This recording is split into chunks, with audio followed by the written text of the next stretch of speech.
Ma'am, this is a restricted briefing room. She didn't look up from the classified files spread across the mahogany table, her delicate hands moving with practiced precision as she photographed each document with equipment that definitely didn't belong in a janitor's cart. General Johnny Andrade's voice cut through the silence like a blade, his weathered face stern as he stared at the stunning young woman who had somehow breached the Pentagon's most secure facility. "Security, escort this civilian out immediately!" But when the war room's screens went dark and enemy coordinates started appearing on every monitor, they realized the breathtakingly beautiful cleaning lady had been running counterintelligence operations from that basement office for 8 years. From which city in the world are you watching this video today? If stories of hidden heroes intrigue you, subscribe to Quiet Tales Studio for more untold stories of extraordinary courage hiding in plain sight. The Pentagon's sub-basement level buzzed with the constant hum of servers and classified communications equipment. At 0300 hours, when most of Washington slept, Catalina Howell pushed her cleaning cart through corridors that officially didn't exist on any building schematic. Her gray uniform couldn't hide her striking beauty. High cheekbones, emerald eyes, and flowing auburn hair pulled back in a simple ponytail that somehow made her look like a runway model pretending to be a janitor. To anyone who bothered to notice, she was simply another face in the vast machinery of government. A gorgeous woman so out of place in the Pentagon's sterile corridors that most assumed she was someone's daughter working a summer job. They were wrong on every count. Catalina had perfected this incongruous invisibility over 8 years. Her stunning appearance was actually the perfect cover. Men underestimated her because they were distracted by her beauty, while women dismissed her as arm candy who'd somehow gotten a security clearance. No one suspected that behind those mesmerizing green eyes lay one of the sharpest tactical minds in American intelligence. She paused outside conference room TANG-07, pressing her ear to the reinforced door. Her face, which could have graced magazine covers, showed no expression as she listened to voices inside discussing something that made her blood run cold. "The asset has been compromised," she heard a familiar voice saying. Leonard Rodriguez, the CIA deputy director she'd been watching for months. Moscow knows about Nightfall Protocol. Catalina's perfect features hardened almost imperceptibly. Nightfall was her operation, had been for 3 years. If it was blown, 12 deep-cover operatives across Eastern Europe were about to die, and she was the only one who could save them. From her cart, she retrieved what appeared to be a standard industrial vacuum cleaner. Hidden within its housing was a directional microphone capable of penetrating 6 inches of reinforced steel, technology she'd developed during her previous life as the NSA's youngest technical operations specialist. Inside the room, another voice joined the conversation. Raymond Cooper, a Pentagon analyst she'd been suspicious of for weeks. "We need immediate extraction for all Nightfall assets. Full burn protocol." "Impossible," replied a third voice with a heavy Russian accent. "They are being watched. Any unusual movement will confirm their identities." Catalina's jaw tightened, her beauty taking on a dangerous edge that would have sent shivers down the spine of anyone who really saw it. After 8 years of deep cover, she'd learned that looking like a supermodel was the ultimate camouflage in a world where power was assumed to belong to older men in expensive suits. She moved to Office 2B447, officially registered as a storage closet, where she unlocked a concealed panel behind a water heater. Inside was equipment that would make NSA analysts weep: quantum computers, satellite uplinks, and processing power that existed nowhere else in the building. Her fingers flew across holographic keyboards as she accessed databases buried so deep in the intelligence community that most people with presidential clearance didn't know they existed. The Nightfall Protocol files appeared on multiple screens, showing 12 operatives, their locations, their cover identities. All were overdue, all were probably dead. But as Catalina analyzed the data with the cold precision that had made her legendary in her previous life, she noticed something that chilled her perfect features. The pattern of compromises wasn't random. Someone with inside access had deliberately exposed her people. Someone in that conference room, 20 minutes after identifying the traitor, Catalina heard footsteps in the corridor outside her hidden office. Multiple sets, moving with military precision that told her everything she needed to know. A tactical team, probably 4 operators, armed and equipped for a quiet elimination. They'd found her. She had perhaps 60 seconds before they breached the office, and in that time, she transformed from a beautiful cleaning lady into something far more terrifying.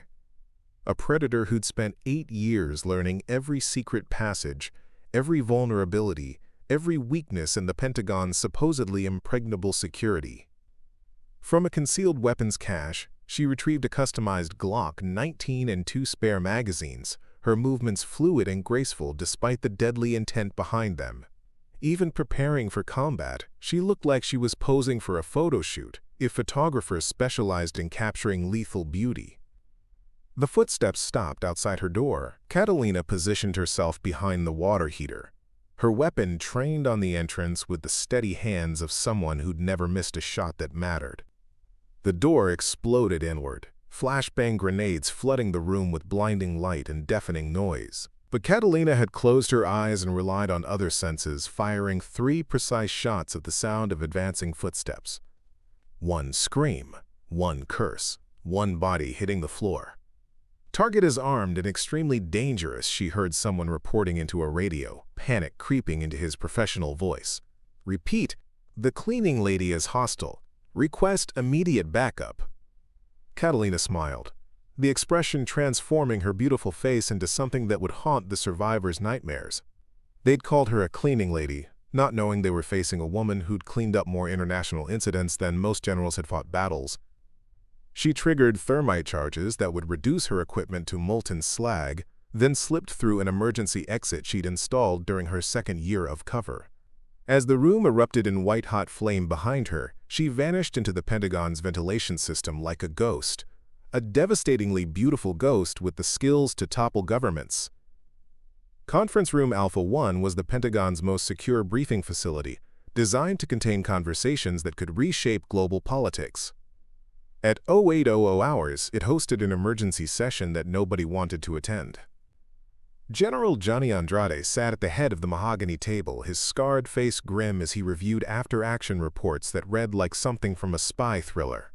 Across from him, CIA Deputy Director Leonard Rodriguez looked like he hadn't slept in days, while Pentagon analyst Raymond Cooper stared at surveillance photos with the expression of a man watching his career end in real time. "Explain to me again," Andrade said, his voice carrying the weight of 30 years in special operations. "How a cleaning lady killed one of our best operators and vanished without a trace." "Sir," began Captain Van Castaneda, the tactical team leader, "the target displayed advanced combat training. The room was equipped with military-grade surveillance equipment and defensive systems. This wasn't a civilian custodian." "No kidding," Andrade replied dryly, holding up a photograph that showed Catalina Howell in her cleaning uniform. "Rodriguez, what does CIA know about our mysterious janitor?" Rodriguez cleared his throat nervously, unable to meet his superior's eyes. "Sir, according to our files, Catalina Howell has been employed by Pentagon Custodial Services for 8 years. Prior to that," he paused, sweating despite the room's climate control. "Sir, before that, she doesn't exist. Her identity was created by someone with access to the deepest federal databases." "Created by whom?" "Someone with authority so high that even we can't trace it. Someone who wanted her here, undetected, for 8 years. Cooper suddenly looked up from the surveillance photos, his face pale. "General, there's something else." "The Nightfall Protocol breach. We've identified how the intelligence was transmitted to Moscow." Andrade's expression darkened. "Show me." Cooper activated the room's main display, showing communication logs and financial records. "Someone with Pentagon access has been selling intelligence for 18 months. But here's the thing. The cleaning lady wasn't part of the conspiracy. She was hunting it." The room fell silent as the implications became clear. Finally, Andrade spoke. "So you're telling me that this woman, this beautiful woman we've all been ignoring for 8 years, has been running her own counterintelligence operation out of our basement?" "Yes, sir. And when she discovered the mole, that mole tried to have her killed." Andrade stood and walked to the secure terminal, entering codes that required joint authorization from 3 intelligence agencies. When the classified files appeared on screen, his weathered face showed something approaching awe. Catalina Maria Howell, he read aloud. Also known as Agent Phoenix, Shadow 7, and the Angel of Bucharest. He looked up at his staff, noting how they all stared at her photograph with new understanding. Gentlemen, we've been sharing our building with the most successful covert operative in modern history. The woman who single-handedly prevented the Romanian coup, who extracted the British Prime Minister's daughter from Chechnya, who turned 3 Russian generals into American assets. Rodriguez leaned forward, his voice barely a whisper. Sir, what does that mean for us? It means, Andrade replied, that we need to find her before the people trying to kill her succeed. Because if Agent Phoenix dies, we lose our only chance of saving 12 American lives and identifying every traitor in our midst. As if summoned by his words, every screen in the conference room flickered and went dark. When they came back online, they displayed a single image.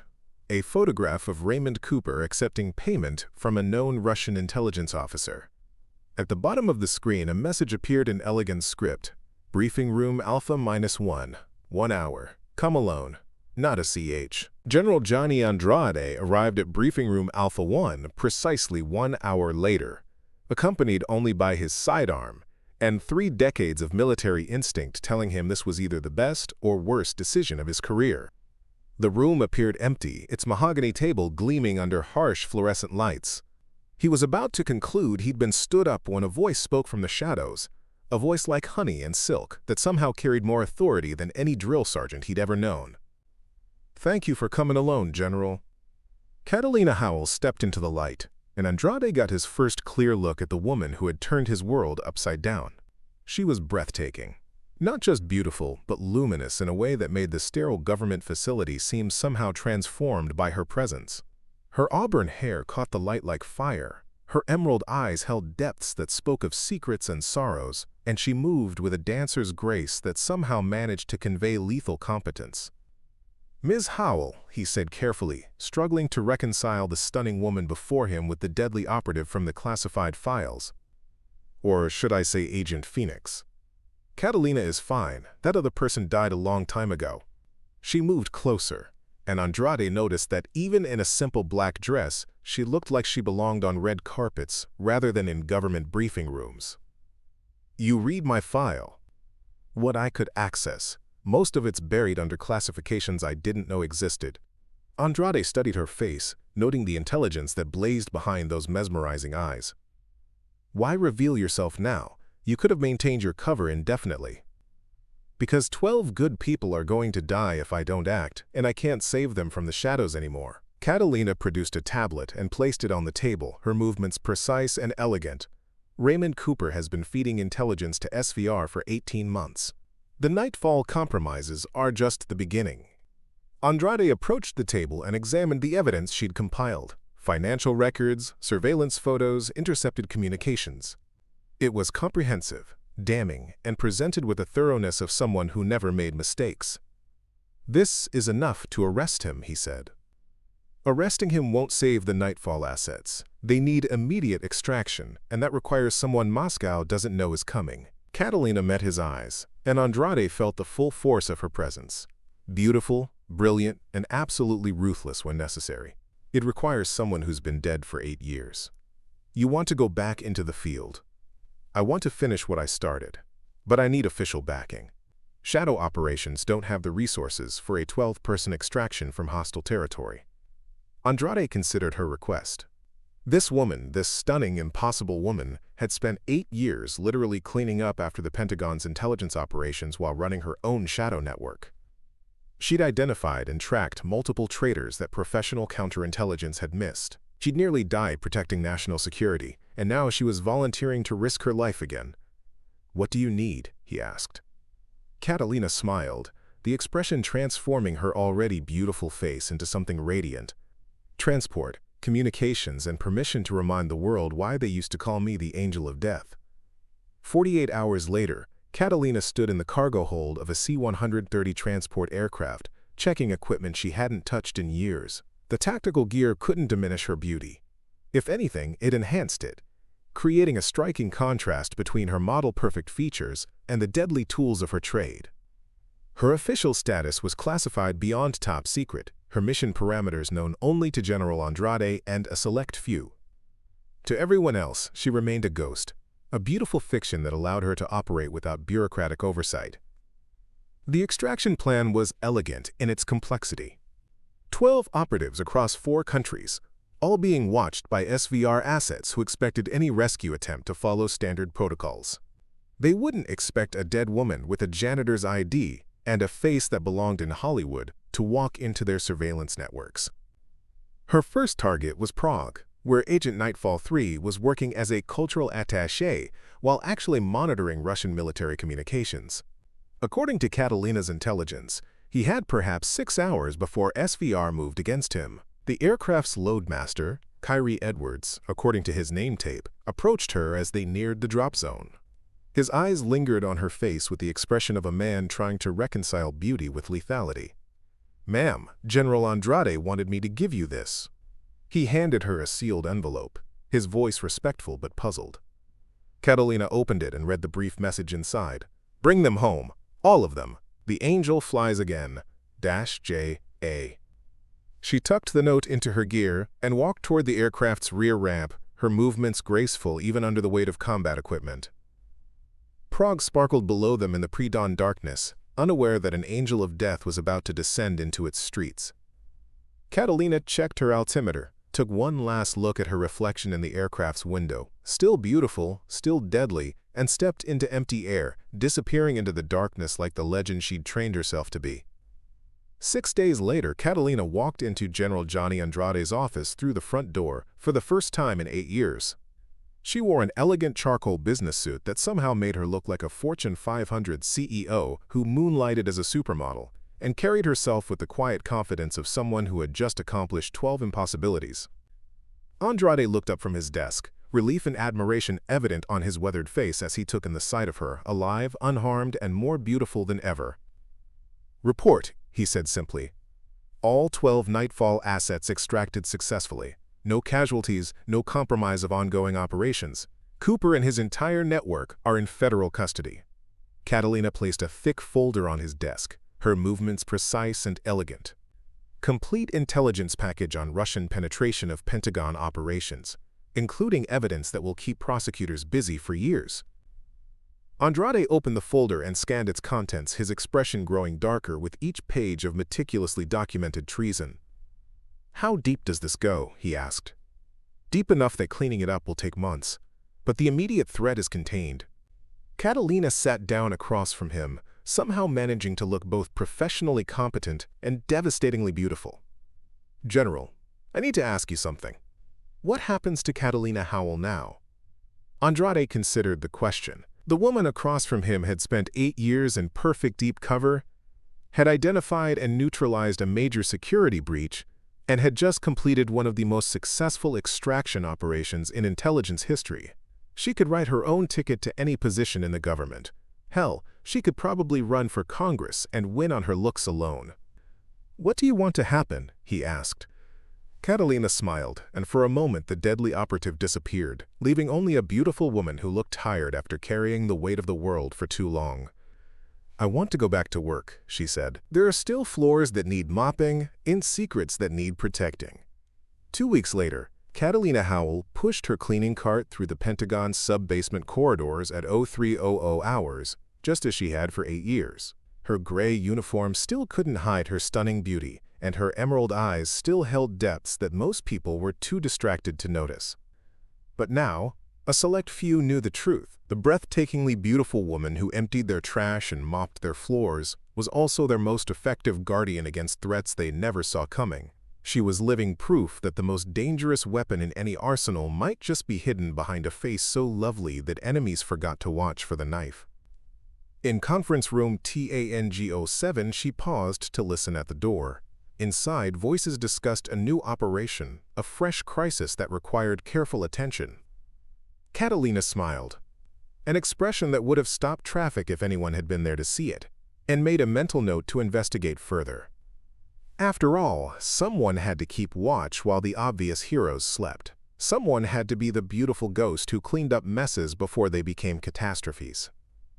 The most stunning cleaning lady in Washington had work to do. 3 months later, in a secure facility outside Langley, CIA Director Herschel Delacruz reviewed the final after-action report on Operation Angel's Return. The numbers were staggering: 12 assets saved, 37 enemy agents captured or eliminated, an entire spy network rolled up without a single American casualty. He closed the file and looked at the photograph clipped to its cover. A surveillance image of Catalina Howell in her cleaning uniform, taken the day before she'd disappeared into legend. Even in the grainy black and white photo, her beauty was undeniable. "Sir?" his aide asked. "Any instructions regarding Agent Phoenix?" Delacruz smiled and locked the file in his personal safe. "Agent Phoenix is dead, has been for 8 years. There's just a very talented cleaning lady who works nights at the Pentagon." The aide nodded and left, understanding that some secrets were too valuable to acknowledge, some weapons too perfect to announce. In the Pentagon's subbasement, Catalina Howell finished mopping Conference Room Alpha 1 and moved on to the next office. Somewhere in Moscow, a Russian intelligence officer woke up in a cold sweat, remembering emerald eyes and a smile that promised death. The most beautiful woman in Washington whistled softly as she worked, cleaning up the world one secret at a time. Sometimes the most dangerous people are the ones nobody suspects. They walk among us with faces that could launch 1,000 ships, carrying secrets that could sink them all. This story reminds us that true power doesn't announce itself with uniforms and medals. It sweeps quietly through the shadows on the legs of a goddess, protecting us from threats we never see coming. At Quiet Tales Studio, we believe the most powerful stories are about the heroes hiding in plain sight, especially when they're beautiful enough to make you forget they're deadly. Subscribe for more tales of extraordinary courage disguised as ordinary beauty.